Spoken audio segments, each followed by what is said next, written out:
Ágora es un término griego que significa lugar de asamblea o reunión. Tradicionalmente, el ágora era el lugar específicamente designado para que los ciudadanos griegos se reunieran a debatir sobre los diferentes asuntos concernientes al sistema democrático. A partir de este momento, tenemos un Ágora en Luz Radio 102.9 con Gabriel Andrade. Saludos amigos, bienvenidos a Ágora. Hoy me acompaña en la edición y montaje William Velarde, en el control técnico Franklin Palmar, nuestra productora es Norelba Torres, el director de Luz Radio es Jesús Urbini y quien les habla, Gabriel Andrade, estará en la conducción. Mi Twitter es @gandrade80. Me acompaña desde Madrid el profesor Antonio Piñero, ilustre historiador tanto del cristianismo, a pesar de que hoy más bien hablaremos sobre una figura de la Biblia hebrea, o lo que los cristianos llaman el Antiguo Testamento, que es Moisés, y estaremos conversando sobre eso y además sobre los 10 mandamientos, porque Antonio ha escrito cosas muy interesantes sobre esto. Saludos, Antonio, bienvenido. Pues bien hallado, encantado de estar aquí con vosotros. Empecemos por un tema muy elemental. ¿Existió Moisés? Pero es una pregunta terrible. Yo creo que la ciencia está muy dudosa y más bien se inclina que es, digamos, sobre algún trasfondo posible de algún líder judío. Siempre tiene que haber algún trasfondo para grandes leyendas que normalmente no arrancan desde la nada, pero aparte de eso surgen dudas que existiera porque la figura de Moisés prácticamente ni siquiera tampoco la gran hazaña suya, que es la salida, la liberación de los judíos, o el éxodo, podemos decir, que estaban totalmente hundidos en la esclavitud de Egipto, pues eso probablemente no ha existido. ¿Y por qué? Bueno, pues primero, la gente dice 2 millones de personas caminando no han dejado ningún resto de la época aproximadamente de Ramsés II, que reinó desde más o menos, bueno, digo de memoria, 1270, sí, hacia el 1210 antes de Cristo, no ha dejado ningún resto en las localidades que dice la Biblia que pasó: Cades Barnea, Etzion-Geber, Yabel Musa o Sucot. El desierto del Sinaí, desde luego, estaba habitado en esa época y hay algunos restos que ahora hay instrumentos pues para bajar hasta un montón de metros por debajo de la arena e intentar encontrar esos estratos. Luego, otra cosa, dice también la ciencia que lo que le parece que esa, digamos, masa de judíos que se pasó desde Egipto hasta la tierra de Israel corresponde a ciertos movimientos de tierra del siglo VII antes de Cristo, es decir, lo que es más o menos la dinastía 26, que tiene faraones muy famosos, Samético, Neco, etcétera, que aparecen en la Biblia, y que en ese momento dicen, en esa de las ciudades, Cades Barnea, allí se edificó una fortaleza, y allí para el siglo VII, estrato del siglo VII, aparece. Aparecen restos. Otro argumento que yo creo que es importante está sacado de los textos egipcios, y es que en el siglo XIII, es decir, nada antes de Cristo, en la época de Ramsés II, y conservamos bastantes epígrafes, queremos decir inscripciones en los templos, no hay ningún suceso allí recogido de una fuga masiva de 600.000, creo no equivocarme, es lo que dice la Biblia, sí, esclavos varones que uniéndose a mujeres, niños y otros eran 2 millones. Y lo tercero, realmente, yo diría que sobre Éxodo y Números, que forman parte del Pentateuco, pues están hablando de una estela famosísima que ha salido, por lo menos aquí en España, en los periódicos, del faraón Mernetá, sucesor de Ramsés II, y señala esa estela que un cierto pueblo llamado Israel fue derrotado por este faraón Mernetá, y fue derrotado en la tierra de Israel.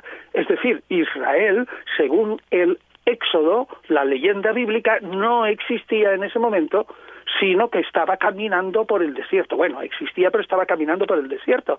Sin embargo, esta estela piensa que Israel era un pueblo, uno más de los pueblos cananeos, es decir, pueblos semitas que estaban entre la península de Sinaí y lo que ahora es Siria o Fenicia, el Líbano, y que ahí había ya un Israel.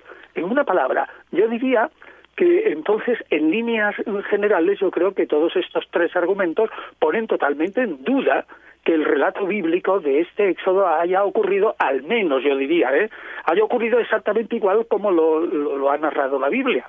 Bueno, pero hay una estela egipcia que sí habla de los Ixos y se ha querido identificar a los Ixos con los israelitas.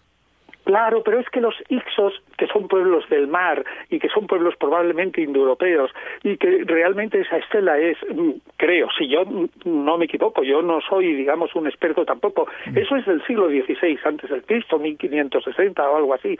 Yo eso no lo creo.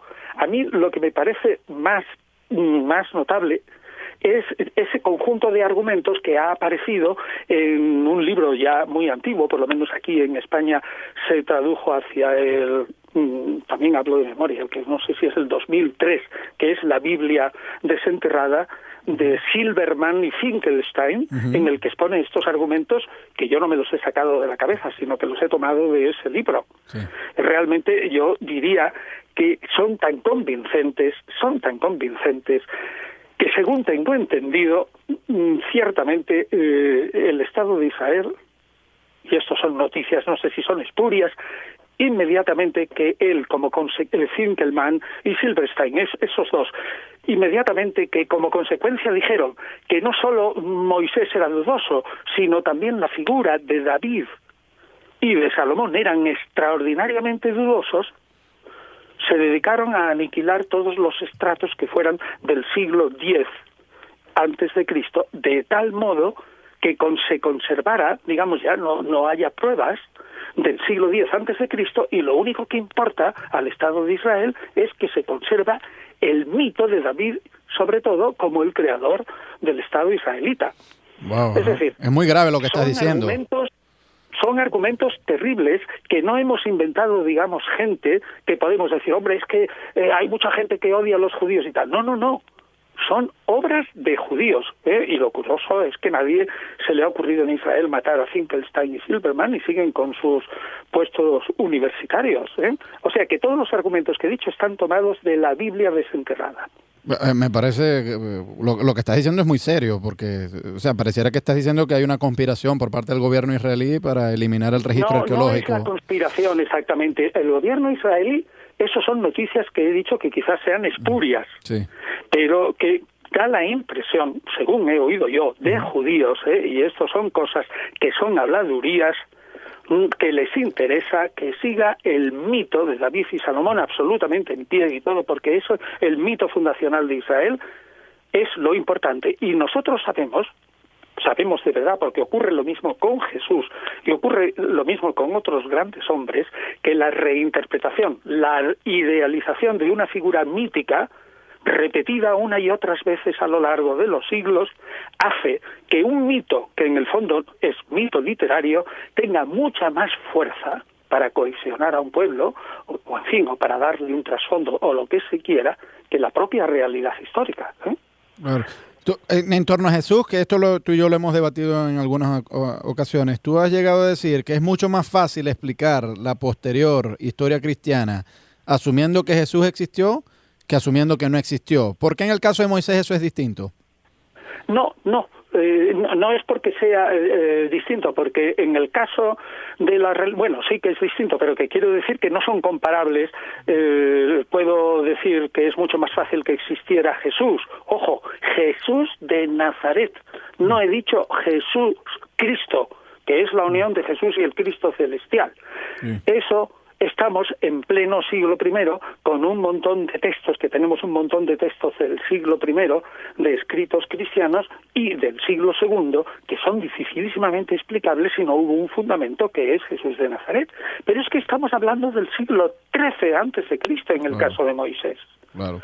Entonces, los casos son totalmente distintos. Otra cosa que no he dicho, y es, en el libro de Finkelstein y Silberman, aparece bien claro que ellos han excavado desde el siglo XII y XIII en todas las ciudades que en el relato del Éxodo, empezando por Jericó, en todas las ciudades que fueron aniquilados por, así decirlo, el Estado formado por los esclavos israelitas después de 40 años que entran dentro de la tierra prometida. Wow. Entonces, se han dado cuenta que para el siglo XII antes de Cristo y sobre todo el siglo XI no existe ningún rastro de destrucción masiva ni tampoco que existieran tales fortalezas. Okay. Es decir, lo que hay son restos arqueológicos de casas corrientes, llamémosle así, restos en piedra, que no corresponden a lo que dice absolutamente la Biblia.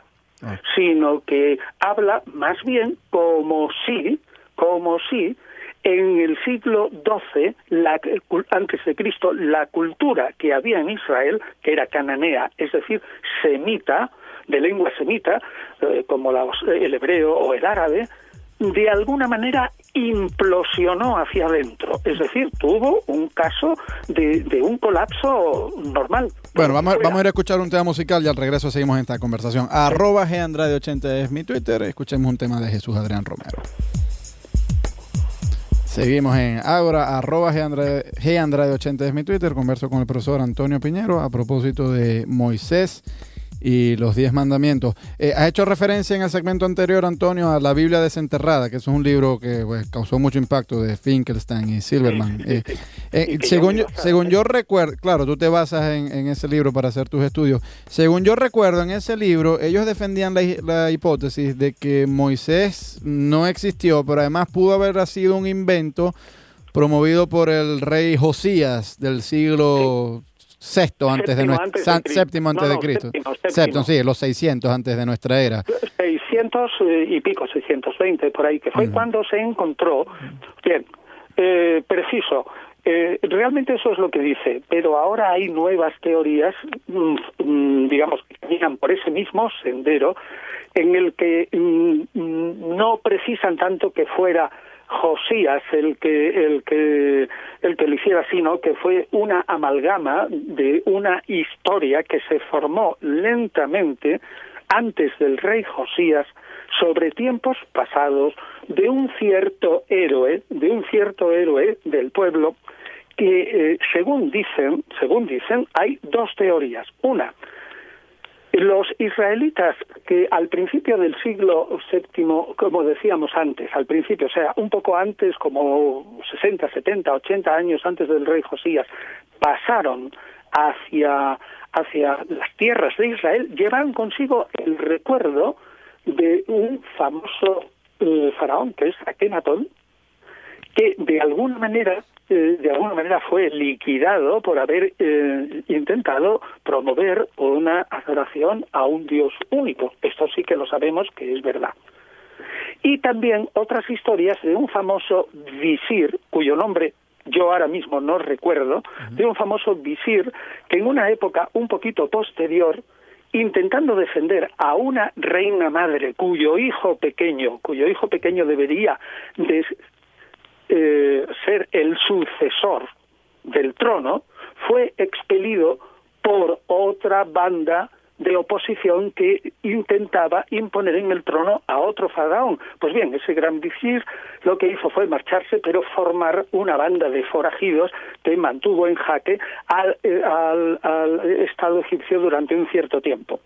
Y lo que yo he leído, y más bien ya no me baso en Finkelstein y Silverman, sino sobre todo en un libro de otro autor que ha estudiado mucho de Egipto, que no sé si conocerán nuestros oyentes, que es Jan Assmann.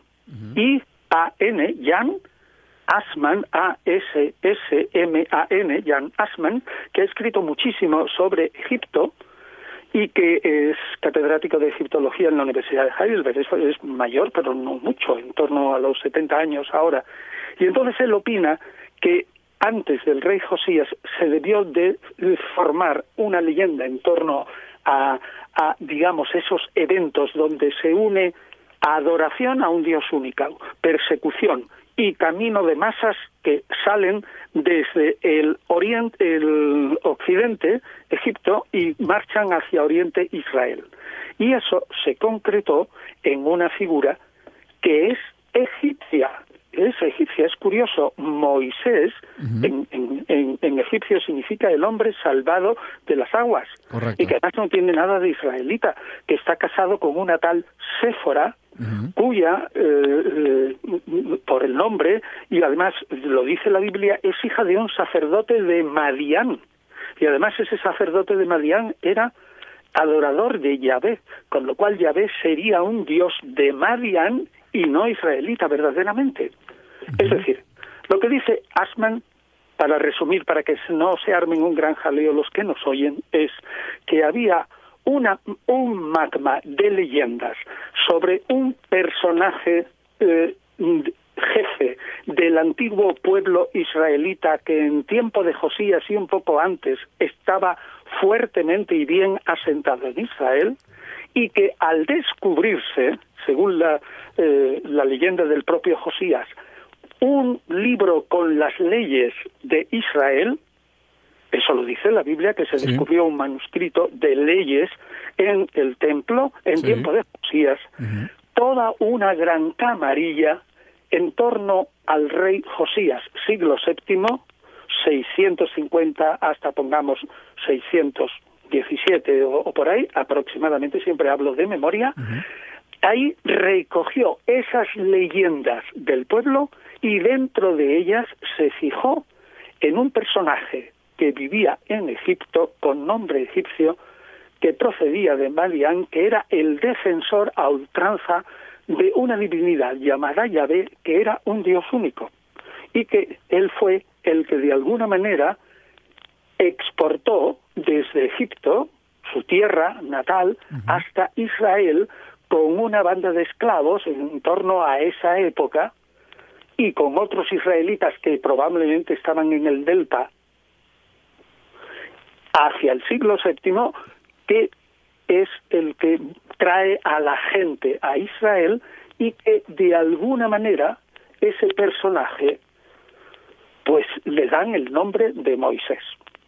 Eso es así dicho de una manera oscura, porque la teoría es oscura, es lo que normalmente se piensa hoy, que podemos reunir en historias legendarias de un famoso líder egipcio que defiende a un dios que es el único, que es Yahvé, y que de alguna manera hace transportar a gentes de masas de israelitas desde el oriente, Egipto, hasta desde el occidente, Egipto, hasta el oriente, Israel, y conservan el nombre Moisés egipcio de ese personaje.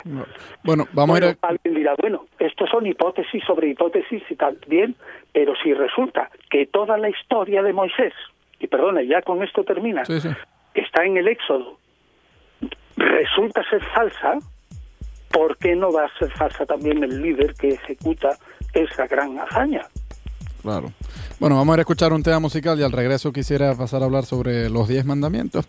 @Gandrade80 es mi Twitter y escuchemos un tema de Juanes.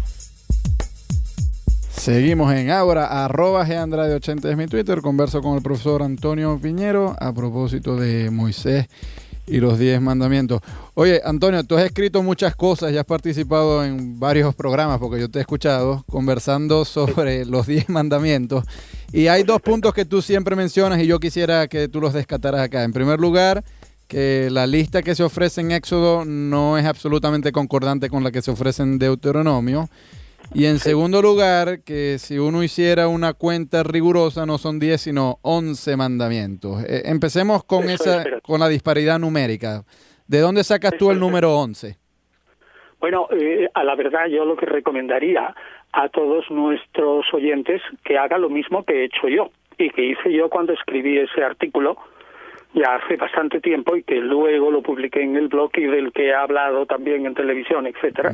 ¿Cómo recuerdas? Pues lo que debe de hacer cada uno es coger papel y lápiz, irse a un ejemplar de la Biblia, coger el texto del Éxodo del capítulo 20 al 2:17, y yo lo tengo aquí delante en un papel porque lo he hecho para esta ocasión, y lo tengo en el ordenador además, y que haga coja otro folio y que vaya al libro del Deuteronomio, capítulo 5, 6, 21, y que establezca la lista de los dioses, de los mandamientos, y verá cómo realmente salen 11. Y si quieres, yo, como tengo delante mi papel que yo me he hecho, pero que lo puede hacer cualquiera con una Biblia, puedo decirlo.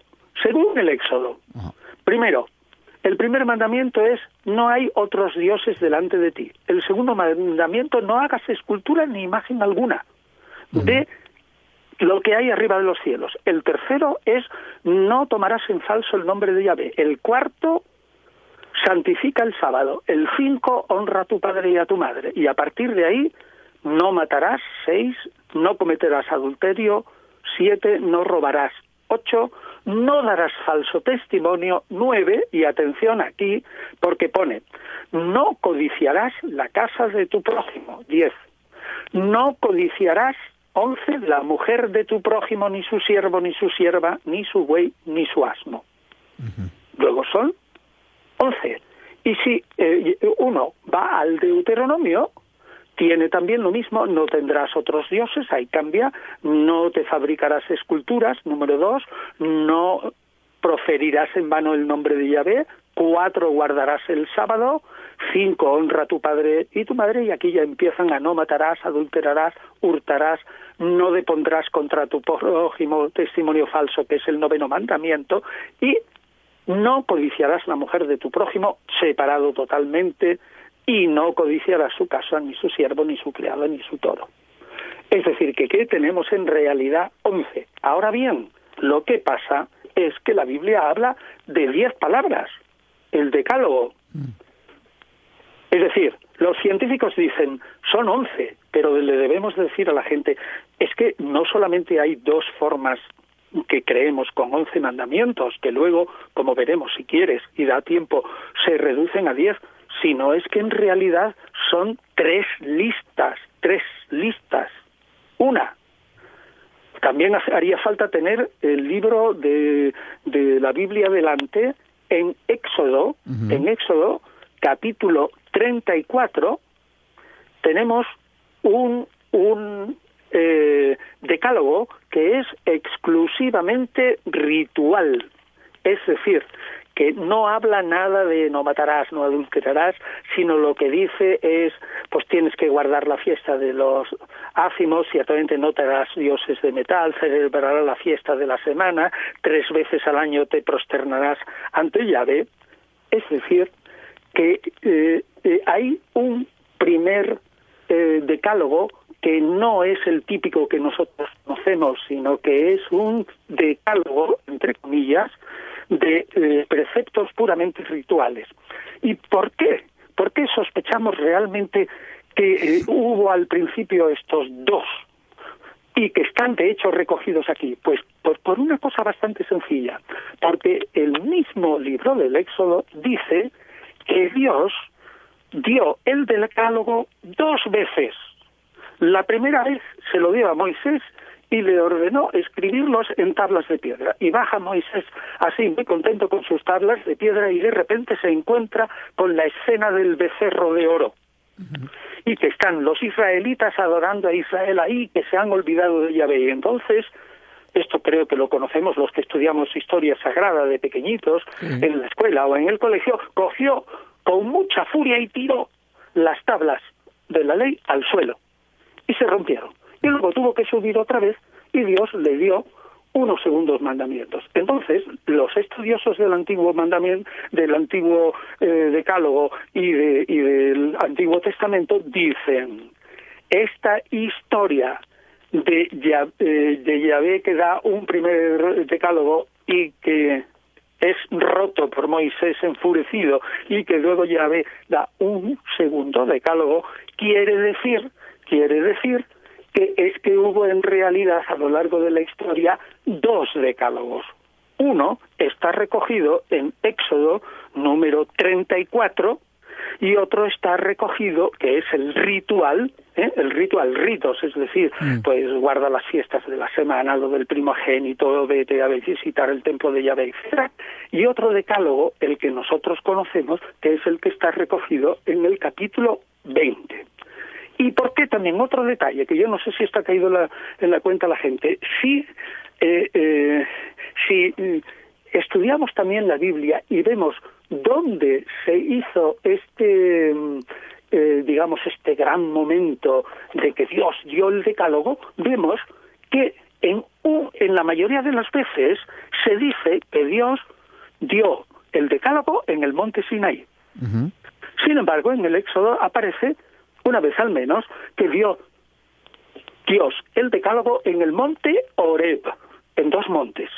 Uh-huh. Luego es evidente que en estas tradiciones recogidas en la Biblia están hablando de 2 decálogos, no de uno ritual y otro, el decálogo que nosotros conocemos, que es el que establece las normas para honrar a Dios y las normas para honrarnos unos humanos respecto a otros humanos, nuestra convivencia. Es decir, que podemos decir francamente que hay 2 decálogos. Y respecto a que hay 11 mandamientos y que hay en realidad se transmite la palabra decálogo, que son 10 palabras o 10 órdenes, bueno, pues es bastante fácil admitirlo, pues porque de una u otra manera a lo largo de la historia lo que se han hecho de estos 11 preceptos es fundirlos.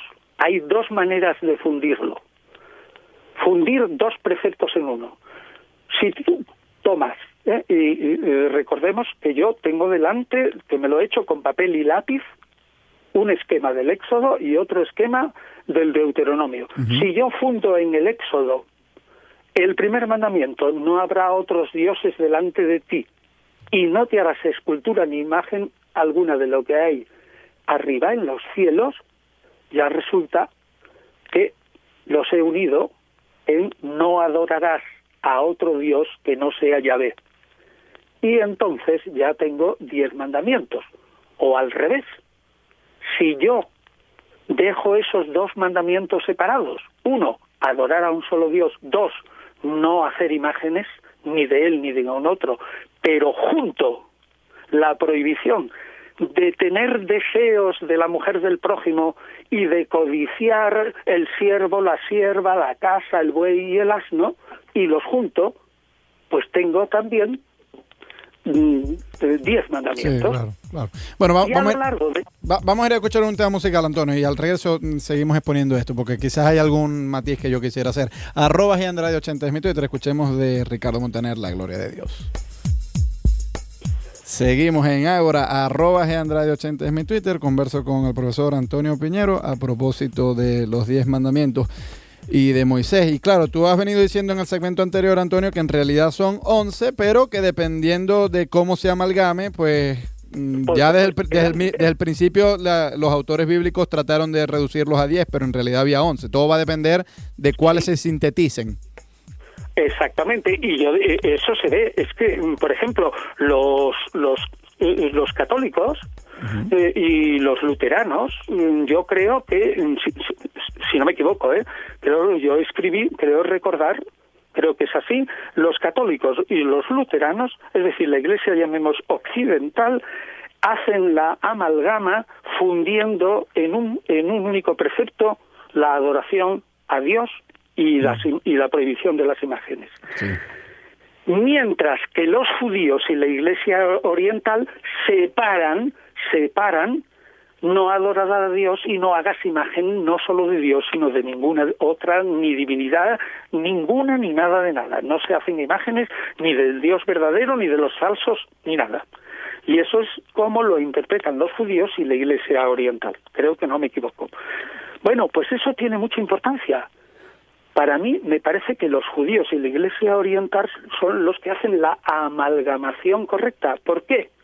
Porque la importancia de no hacer imágenes es tan increíblemente tremenda, tanto en la religión judía como en la religión musulmana, que en esto depende totalmente del Antiguo Testamento, que ya sabemos los problemas que están causando ahora en el Estado Islámico las imágenes de otras divinidades, aunque sean asirias. Estos fanáticos las están rompiendo todas, y los budas los explotaron, los dinamitaron. Sí.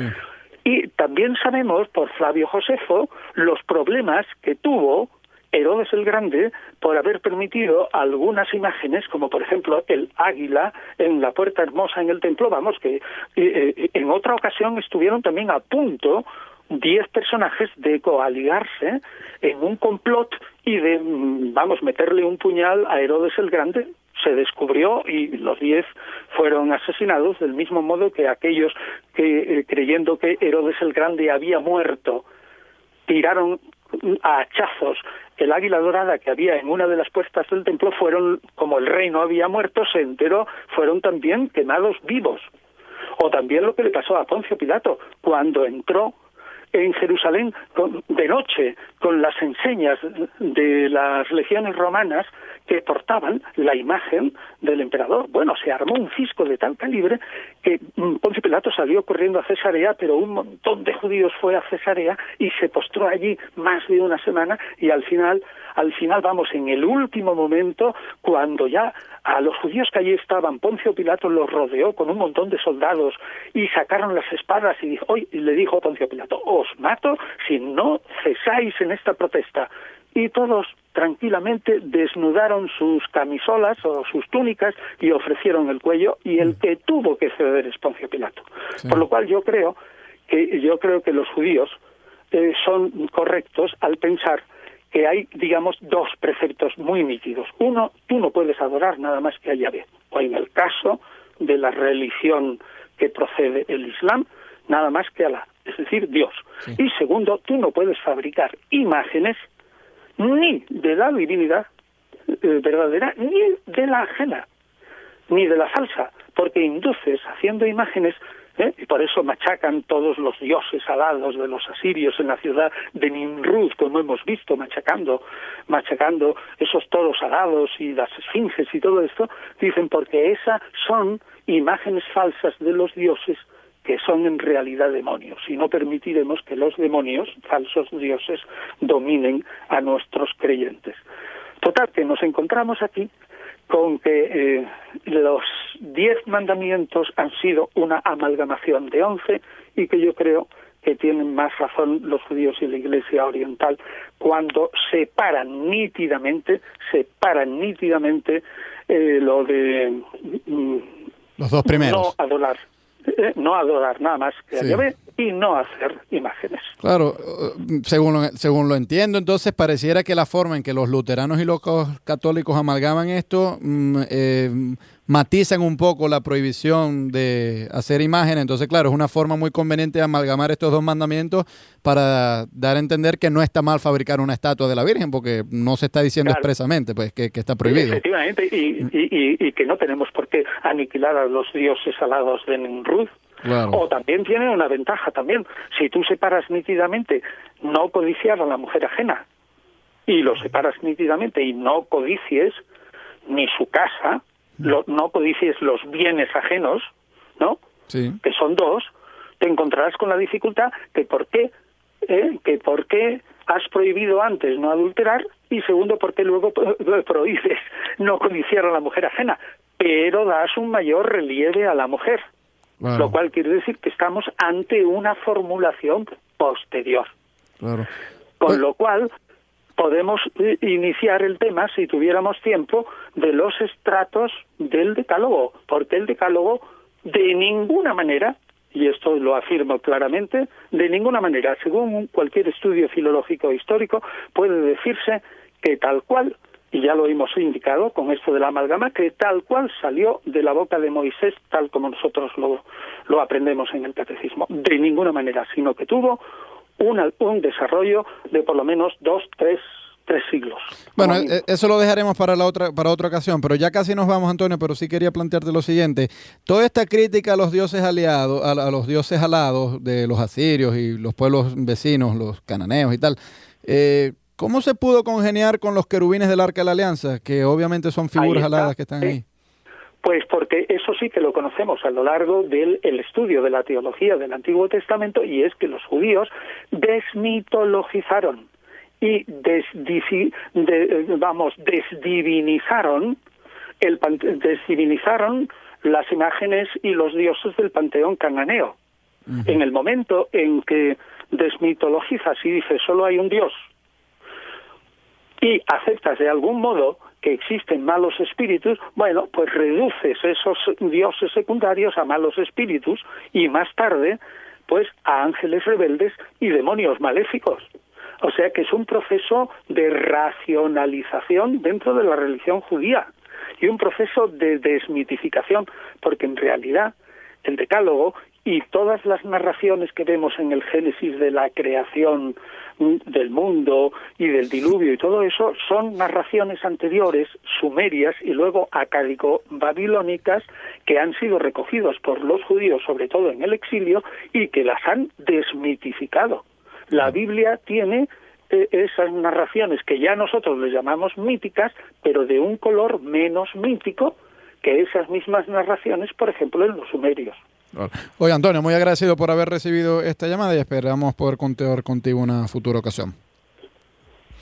Gracias a William Velarde, que estuvo en la edición y montaje, Franklin Palmar en el control técnico, nuestra productora es Norelba Torres, el director de Luz Radio es Jesús Urbini, quien les habla, Gabriel Andrade, estuvo en la conducción. Nos vamos con un tema de Carlos Vives que se llama Papa Dios.